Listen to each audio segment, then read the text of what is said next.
Objection number 6. Forgiveness should be granted for the sake of humanity. Obeying the command of Allah is necessary for humanity, and disobeying or neglecting it is barbarism.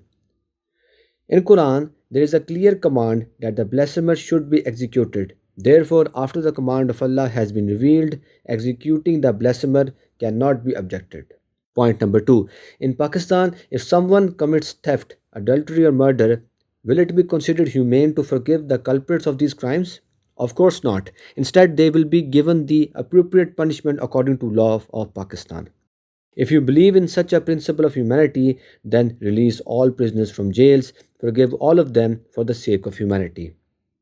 If an ordinary criminal cannot be forgiven in the name of humanity, then the blasphemer, who is much greater culprit than all other criminals, cannot be forgiven either as well. Point number 3. If someone dishonors and humiliates someone else's mother and sister, and his or her children are killed, will such a person forgive his or her enemy out of kindness? Of course not. Even if they do forgive, they have the choice to forgive or to seek revenge. However, the choice to forgive the blasphemer has not been granted by Allah Almighty to anyone.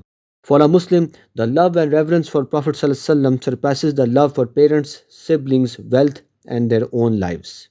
Point number 4. Those who raise this point actually attempt to conceal their shamelessness, lack of dignity, and immorality by falsely attributing themselves to humanity and getting overwhelmed by the non-Muslim nations.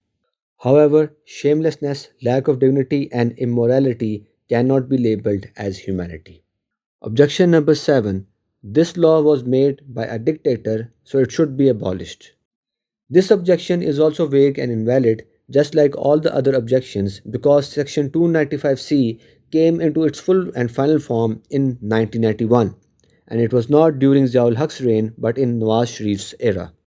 Another point is that the work on the legislation took place in 1984, which was initiated by Ismail Qureshi during that government's tenure. Due to the lack of any development in the process of legislation, Ismail Qureshi, after consultation, filed a case against Ziaul Haq and ministers of all provinces, which is a historical evidence for those who object.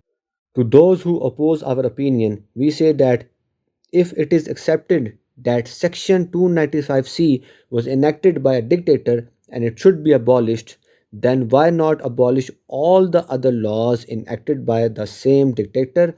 Moreover, all the laws passed by all dictators should be abolished as per your perspective as well.